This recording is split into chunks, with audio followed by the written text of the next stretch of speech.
उषा के 2 बेटे थे, ऋषभ और सुनील। ऋषभ उसका सौतेला बेटा था। उषा हमेशा ही अपने सगे बेटे सुनील को ज्यादा प्यार करती थी। सुनील की शादी हो चुकी थी और ऋषभ की शादी भी निशा नाम की लड़की से हो जाती है। उषा सुनील की पत्नी कीर्ति को ज्यादा प्यार करती थी। एक दिन वो अपनी बहू कीर्ति के लिए साड़ी ले आती है। ये लो बहू, तुम्हारे लिए साड़ी लाई हूँ। कल पड़ोस की शादी में जाना है ना, तुम यही पहन कर चलना। तभी वहाँ ऋषभ आ जाता है। अरे माँ, तुम निशा के लिए साड़ी नहीं लाई? वो भी तो कल शादी में जाएगी ना? हाँ, वो भी जाएगी, पर उसके पास तो काफी साड़ी होंगी ना। अभी अभी तो शादी हुई है तुम दोनों की, तो उसी में से कोई पहन लेगी वो। ऋषभ ये सुनकर उदास हो जाता है। तब निशा कहती है, आप उदास क्यों होते हो जी? सही तो कह रही हैं मम्मी जी। मेरे पास तो बहुत साड़ियां हैं और सारी की सारी नई हैं। मैं उन्हीं में से कोई पहन लूंगी। वो बात नहीं है निशा। माँ मेरे साथ तो सौतेला व्यवहार करती ही थी, पर मुझे लगता था कि मेरी पत्नी के साथ वो ऐसा कभी नहीं करेंगी, पर आज उन्होंने तुम्हारे साथ भी वैसा ही व्यवहार किया। ऋषभ उदास होकर अपने कमरे में चला जाता है। ऋषभ को उदास देखकर निशा को अपनी सास पर बहुत गुस्सा आता है। एक दिन उषा सुनील को कुछ पैसे दे रही होती है। ले बेटा सुनील, ये कुछ पैसे रख ले और बहू को कहीं घुमा लिया। जी मम्मी जी। सुनील वहां से चला जाता है। मम्मी जी, आपने इन्हें तो कभी पैसे नहीं दिए।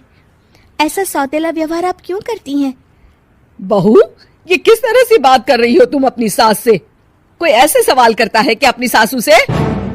सास, अरे जिस दिन से मैं इस घर में आई हूँ ना, आपने तो मुझे अपनी बहू माना ही नहीं।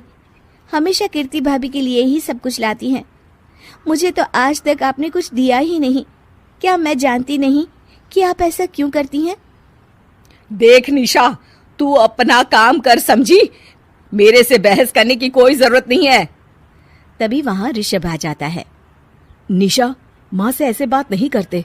तुम जाओ अपने कमरे में। हाँ, जा रही हूँ। मुझे भी इनसे बात करने का कोई शौक नहीं है। निशा अपने कमरे में चली जाती है और ऋषभ भी वहां आ जाता है। निशा, तुमने माँ से क्यों झगड़ा किया? क्योंकि आप तो कुछ कहते ही नहीं, बस चुपचाप सहते रहते हैं। किसी को तो आवाज उठानी होगी ना। कोई बात नहीं निशा, तुम गुस्सा मत करो, शांत हो जाओ। निशा रसोई में खाना बना रही होती है। तभी वहां कीर्ति आ जाती है। निशा, तुम मार्केट से ये सामान ले आओ। मैं क्यों जाऊं? आप भी तो जा सकती हो ना। दिख नहीं रहा कि मैं खाना बना रही हूँ? हाँ तो क्या हुआ, खाना बनाने के बाद चली जाना। हाँ, खाना भी मैं ही पकाऊं, बाजार जाकर सामान भी मैं ही ले आऊं। खुद तो कुछ करोगी नहीं, है ना?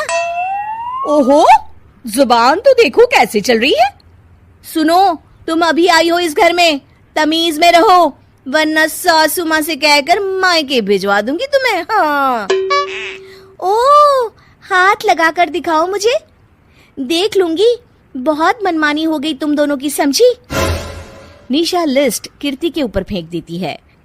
कीर्ति निशा को मारने आती है तो निशा उसका हाथ मोड़ देती है। मर गई रे, छोड़ मेरा हाथ। आज के बाद मुझसे कोई बदतमीजी की तो अच्छा नहीं होगा। कीर्ति रोते हुए अपने कमरे में चली जाती है। उस निशा चुड़ैल ने मेरा हाथ मोड़ दिया, मुझे नहीं रहना इस घर में। अरे कैसी बेकार की बातें कर रही हो? अरे निकालना ही है तो ऋषभ और निशा को निकालेंगे। नहीं, मुझे अलग घर चाहिए।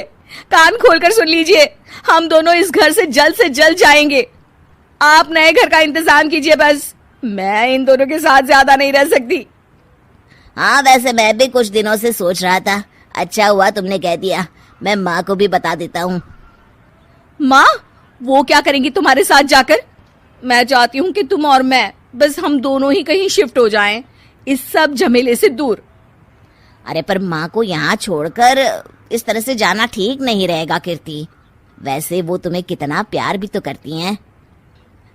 नाम का ख्याल रखती है, क्योंकि तुम सगे बेटे हो ना, इसलिए। तुम अगर सौतेले होते तो मेरे साथ भी ऐसे ही सलूक करती, जैसे अभी तुम्हारे सौतेले भाई और उसकी पत्नी से करती है। अरे पर फिर भी फिर भी कुछ भी नहीं। देखो, या तो हम दोनों इस घर से कहीं दूर जाएंगे या फिर मैं अपने मायके चली जाऊंगी। हाँ, बता देती हूँ। अच्छा बाबा, अच्छा ठीक है। सुनील अपनी माँ से बात करने आता है।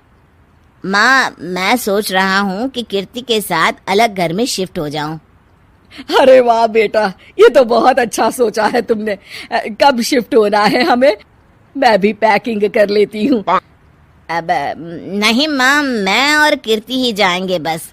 आप तो यहीं रहो, ये पुश्तैनी घर भी है ना आपका। अरे बेटा, तू तो मेरा सगा बेटा है, तू ही मेरे साथ ऐसा कर रहा है। मुझे अपने साथ ले जा बेटा। तभी वहाँ कीर्ति आ जाती है। अरे माँ, आपको पता भी है कि किराए के घर में कितना खर्चा होता है, और अगर आपको भी लेकर गए तो और खर्चा होगा। आप तो बस यहीं रहो इसी घर में। कोई बात नहीं सुनील, तुम लोग चले जाओ, माँ यहीं रहेंगी हमारे साथ। हम माँ का ख्याल रखेंगे, तुम लोग अपनी गृहस्थी संभालो। निशा को ये देखकर बहुत खुशी होती है। वो मन ही मन सोचती है, अब आया ना ऊंट पहाड़ के नीचे। अब मम्मी जी को पता चलेगा, बड़ा सगा और सौतेला करती रहती थी। सगा बेटा तो जा रहा है छोड़कर, अब आएगी इन्हें अकल, और नहीं आई तो मैं अल्लाह कर रहूंगी।